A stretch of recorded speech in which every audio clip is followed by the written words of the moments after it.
Let me take you back to Las Vegas last summer. Outside, there was a heat wave, but inside, the room was cold, and I'm sitting by the poker table wearing a hoodie and jeans. In contrast to the noisy casino rooms with music from all of the slot machines, the poker room is almost completely quiet. The only sound is the sound of players playing with their chips, the most beautiful sound in the world for a poker player. It is the World Series of Poker. It is the main event. 10,000 players from all over the world are gathered, and we have all paid $10,000 to play.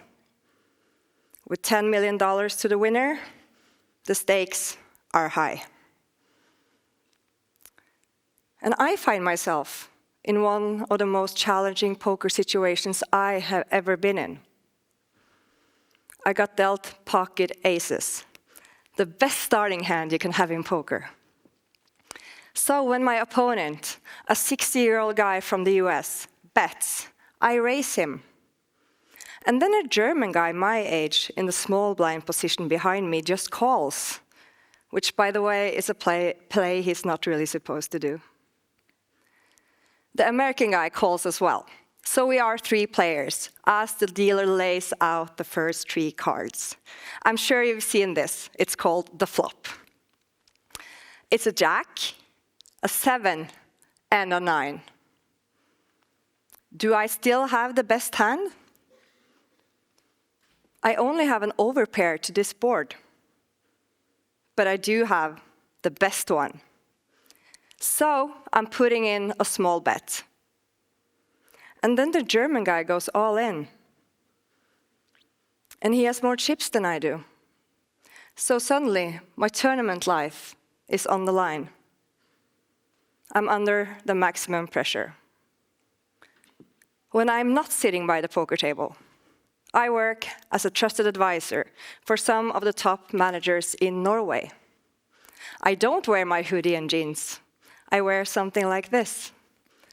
And I do my best to give advice on how to make good decisions in business.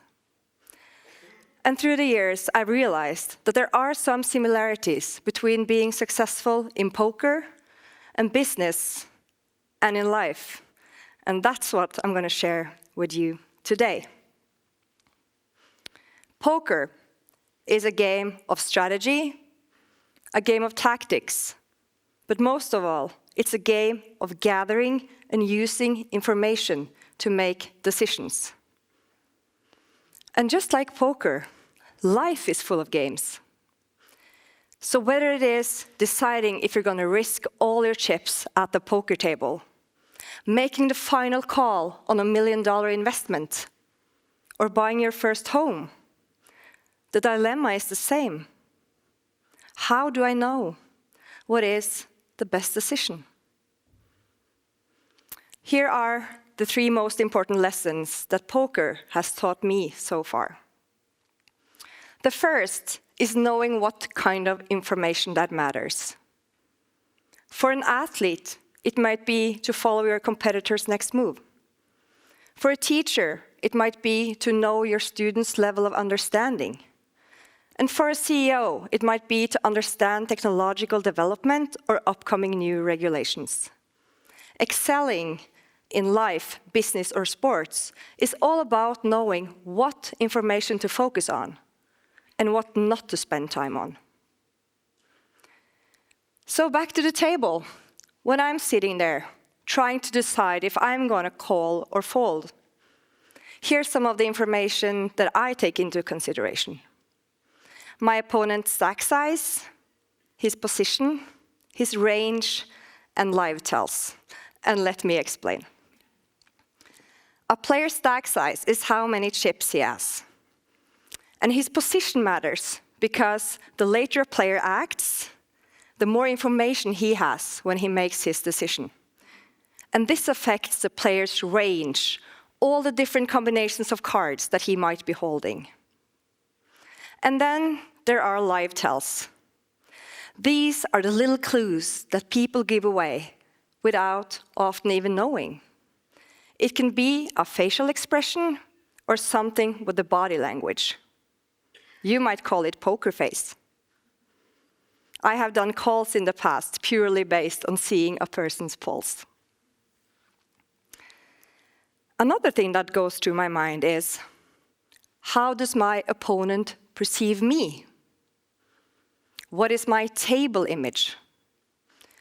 Does he see me as tight, passive, active, creative? And this leads me to the second lesson, because how my opponent sees me will affect his move. I bet a very small size on this flop, less than a quarter of the pot. Does my opponent see this as weakness? Some players tend to do that. And if he underestimates my hand, he might be going all in with a hand worse than mine. But it is really difficult to understand how I look through his eyes. And this is the same for other areas in life. None of us really fully understand how we come across to others, do we? Like, who do you see right now? Who do you perceive me to be? What would you think if you met me at the poker table? CEOs tend to think the world sees them in a certain way. They sit so deep in discussions about their business and their markets that it's really difficult for them to understand how the world sees them. But to understand how your employees, your investors, the media think about you is crucial. And I've had this conversation with leaders so many times, and it is really difficult, but only when you understand how the world sees you, your table image, you will be able to navigate accordingly. So, back to Vegas. I actually ended up folding my aces, and here's why. Given his play, the German guy often holds a hand that he perceives too strong to fold, but too weak to raise me. Often this is pairs between sevens and jacks. In other words, he often has three of a kind on this board. So, I lost the pot. I lost half my stack. And to be honest with you, it felt devastating at the time. But this leads me to the final point. Results actually don't matter. They don't. Or they do, but not when we make our decisions. Our results are, well, a result of our decisions. So if our decisions are correct, the results will follow in the long run. In poker, because of variance, you can do the right play and still lose the pot. But we don't care. The question we ask ourselves is, if I do this play 100, 1,000, 1,000,000 times, will it be a profitable play? And if the answer is yes, you should be happy, even though you lost the pot.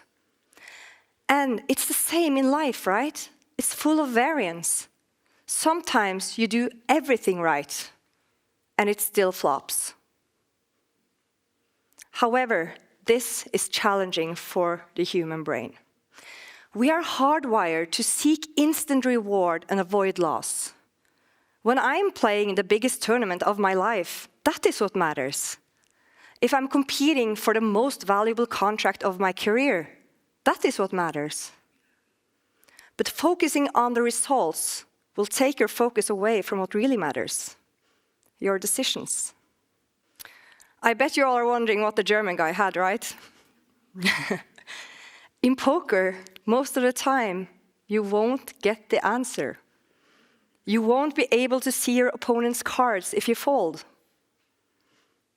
But I was lucky this time. He actually showed me his cards. He had a pair of jacks, three of a kind on this board, a hand better than mine. So I did the right fold this time. And I guess for most of you, this is just about poker and gambling. It's just a game. But to me, it's so much more. Knowing what kind of information that matters, being mindful of how others perceive us, and being able to separate our decisions from the results will go a long way in making the right calls in life. And sometimes you win, and sometimes you lose. So, when the pressure's on, and you're facing a decision that feels like it's about life or death, do you fold, or do you go all in? Good luck, have fun, thank you.